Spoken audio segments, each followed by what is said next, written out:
Hello dear students, क्या आप NEET 2021 की तैयारी कर रहे हैं?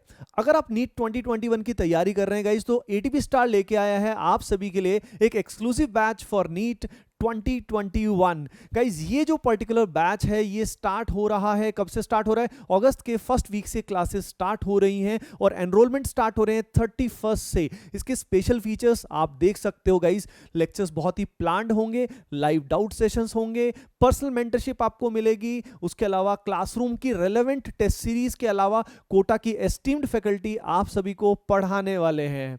सो डियर स्टूडेंट्स, नीचे एक स्पेशल गूगल फॉर्म दिया हुआ है। The Google form is given. अगर आप चाहते हैं कि आपको स्पेशल डिस्काउंट कोड मिले और आप इस बैच को ज्वाइन करना चाहते हैं जो आपके लिए बेहद हेल्पफुल रहेगा नीट 2021 के लिए, तो नीचे दिए गूगल फॉर्म को आप जरूर फिल करें, डिस्क्रिप्शन में दिया हुआ है। एंड गाइज, अगर आप एनरोल करना चाहते हैं तो 31 जुलाई को आप जरूर एनरोल करें by using that discount code. Batches में क्लासेस शुरू होंगी 4 अगस्त से।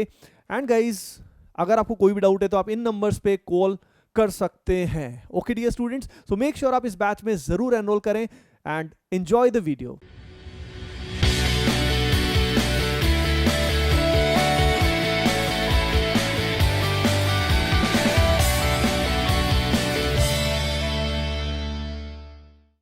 Hi everyone, I am Ishita Khurana, first professional MBBS student from Vardhaman Mahavir Medical College and Safdarjung Hospital, New Delhi। मैं खुद भी एक यूट्यूबर हूँ, पर ATP स्टार का जो चैनल एंड उनका कंटेंट मुझे काफ़ी ज़्यादा पसंद है। तो आज मैं इस प्लेटफॉर्म पे बेसिकली आपसे कुछ बातें करूँगी और बेसिकली मैं ये बताऊँगी कि जो नीट 2021 के एस्पिरेंट्स हैं उन्हें कैसे अपनी तैयारी करनी चाहिए, कैसे अभी अर्ली स्टेज में है अगर तो कैसे पढ़ाई करनी चाहिए जिससे वो एक बहुत अच्छा स्कोर नीट 2021 में ला सकते हैं। सो आई थिंक जो सबसे एक इम्पॉर्टेंट चीज़ होती है या फिर आप एक सीक्रेट कह लो, according to me that is consistency. तो कुछ लोग क्या करते हैं, एक दिन मान लो आपने 10 घंटे पढ़ लिया और अगले दिन आप नहीं पढ़ रहे हो, तो उससे ज़्यादा बेटर है कि आप रोज़ 5 या 6 घंटे पढ़ो, लेकिन पढ़ो आप रोज़। तो ऐसा नहीं करना कि आप बस टेस्ट के लिए पढ़ रहे हो या फिर जो आपका कोई कोचिंग में टेस्ट है या कोई भी ऑनलाइन टेस्ट है बस आप उसके लिए 10 घंटे पढ़ लिए एक दिन पहले, तो वो हो सकता है आपके उस टेस्ट में ज़्यादा मार्क्स आ जाए, बट वो एक्चुअली लॉन्ग रन में आपके लिए अच्छा नहीं होगा। तो ज़रूरी ये है कि आप अपने जो भी एफर्ट्स हैं वो कंसिस्टेंट रखो। देखो, जो आप छोटे छोटे रोज़ गोल सेट करोगे, रोज़ उन्हें अचीव करोगे, वो छोटे छोटे आपके डेली बेसिस पे जो एफर्ट्स हैं उसी की वजह से लास्ट डे पे जब आप नीट देने जाओगे तो आपको बहुत ज़्यादा फ़ायदा होगा और आपका एक बहुत अच्छा स्कोर आएगा। तो अगर आप अभी 12th में हो तो आप अभी से ये हैबिट डाल लो कि जो भी आपको क्लास में, चाहे आप ऑनलाइन कोचिंग कर रहे हो, ऑफलाइन ट्यूशन्स, कुछ भी अगर आप कर रहे हो, तो जो भी आपका टीचर आपको पढ़ाता है वो आप उसी दिन आप रिवाइज करो। उसके बाद जो आपकी NCERT है या जो भी बुक्स आप रेफर करते हो उसमें से भी पढ़ लो। क्योंकि आप खुद देखोगे कि अगर जैसे आज आपको कोई टॉपिक पढ़ाया गया और आपने आज नहीं रिवाइज किया, आप 3-4 दिन बाद रिवाइज करते हो, तो होता यह है कि जो क्लास में पढ़ाई हुई चीज़ें होती हैं वो हम काफ़ी हद तक भूल चुके होते हैं 3-4 दिन बाद, और उसके बाद 3-4 दिन बाद वाला भी चीज़ होती है जो हमें पढ़ाई गई होती है, तो वो हम भूल चुके होते हैं और फिर हमें उसी टॉपिक में डाउट्स आने शुरू हो जाते हैं, तो हमारे कॉन्सेप्ट्स क्लियर नहीं हो पाते हैं। तो इसलिए ये बहुत ज़्यादा ज़रूरी है कि अगर आपने 11th में कुछ भी गलतियाँ की हैं, 11th मान लो आपने नहीं की है अच्छे से, तो एटलीस्ट 12th में आप वो गलती मत करो और 12th में जो भी टीचर पढ़ा रहे हैं वो साथ साथ करते रहो, और जो भी जिस दिन पढ़ाया जाए उसी दिन रिवाइज कर लो और उसी दिन खत्म करने का ट्राई करो। तो उससे आपको बहुत फ़ायदा होगा। आप देखोगे इन द लॉन्ग रन आपको बहुत बेनिफिट होने वाला है इस चीज़ से। ये मैं आपको श्योर हूँ बहुत ज़्यादा कि ये आपको पक्का बहुत बेनिफिट करेगा अगर आप ढंग से इसको अपनी लाइफ में आप अप्लाई करके देखोगे तो। दूसरी चीज़, बहुत सारे जो मैक्सिमम एस्पिरेंट्स हैं, ये फैक्ट है कि बहुत सारे एस्पिरेंट्स ऐसे होते हैं जो बोलते हैं हमारी 11th ना थोड़ी वीक रह गई है, हम 11th हमारी अच्छे से नहीं हुई है।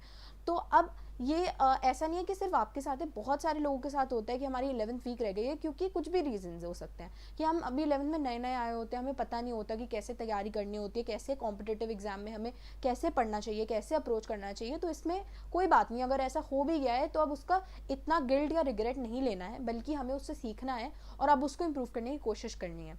तो बेसिकली जो एस्पिरेंट्स गलती यहाँ पर करते हैं वो ये करते हैं कि ये सोच लेते हैं कि 11th तो वीक है और 12th तो हो ही जाएगी, अब हम 11th कर लेते हैं 12th के टाइम में।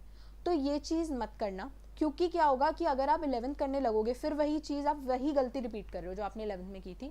आप क्या कर रहे हो, 12th जो उस दिन का उस दिन पढ़ाया जा रहा है वो नहीं कर रहे हो और 11th कर रहे हो। तो आप प्रेजेंट वाली चीज़ें नहीं कर रहे, बस पास्ट वाली चीज़ें कर रहे हो। तो इसलिए ये बहुत ज़्यादा इंपॉर्टेंट है कि जो भी आप चीज़ प्लान करते हो वो एक बहुत अच्छे से प्लानिंग होनी चाहिए आपकी, कि हम कैसे 12th करें और कैसे हम 11th उसके साथ मैनेज करें, जिससे हमारा जो इफेक्ट है वो 12th पे ना पड़े। क्योंकि आप एक बात ध्यान रखना कि 11th तो हम 12th में भी कर सकते हैं, लेकिन अगर हमने 12th छोड़िए तो फिर हम कब करेंगे वो। तो 12th बहुत अच्छे से हमें करनी है, जो हमें पढ़ाया जा रहा है हमें अच्छे से करनी है। अगर हमने कोई गलतियाँ की हैं 11th में, हमने नहीं अच्छे से पढ़ा है, तो हमें उनसे सीखना है और 12th को अपनी स्ट्रॉन्ग रखना है। 12th हमें नहीं हाथ से जाने देनी है।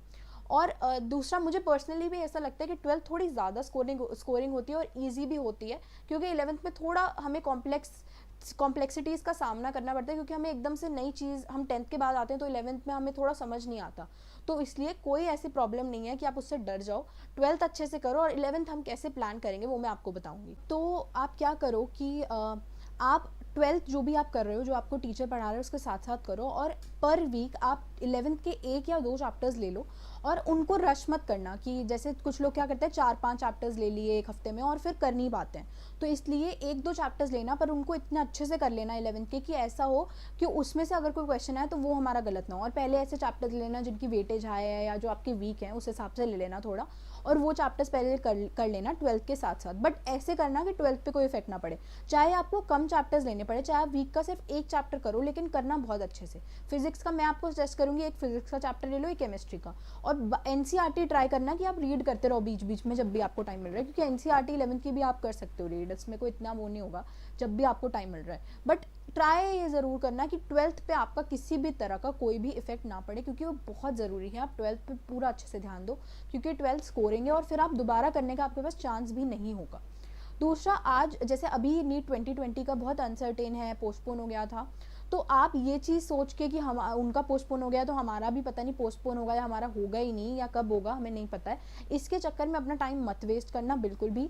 क्योंकि अभी आपका तो अकॉर्डिंगली आपका मई में ही होगा अगले साल एग्ज़ाम, तो आपको उसी हिसाब से प्रिपेयर करना है, और उस अनसर्टेनिटी को अपनी लाइफ में मत लाना बिल्कुल भी। आपको अपना जैसे तैयारी करो वैसे ही करो, बहुत अच्छे से दो टेस्ट, दो अच्छे से, कोई भी टेस्ट मिस मत करना। टेस्ट देना बहुत ज़्यादा इंपॉर्टेंट होता है, चाहे आपका सिलेबस हुआ हो या नहीं हुआ हो, टेस्ट ज़रूर देना है, तभी आपको पता चलेगा कि आप कहाँ स्टैंड करते हो।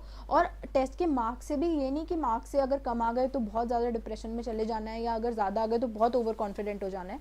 मेनली जो चीज़ करनी है वो पढ़ते रहना है, थोड़ा हेल्दी कॉम्पिटिशन रखो, और ये सोच के कि अब हमारा नीट का कोई अनसर्टेन है, हमें पता नहीं है, तो फिर ऐसे नहीं कि पढ़ाई पे कोई इफेक्ट मत आने देना, क्योंकि अभी ही टाइम है आपके पास, अभी तो लॉकडाउन है, तो आप 12th के साथ 11th और भी ज़्यादा अच्छे से मैनेज कर सकते हो, जितनी ज़्यादा आप कर सकते हो। 12th भी अच्छे से करो और 11th भी जितनी ज़्यादा आप कर सकते हो करो, तो उससे आपको काफ़ी ज़्यादा आई होप बेनिफिट होगा।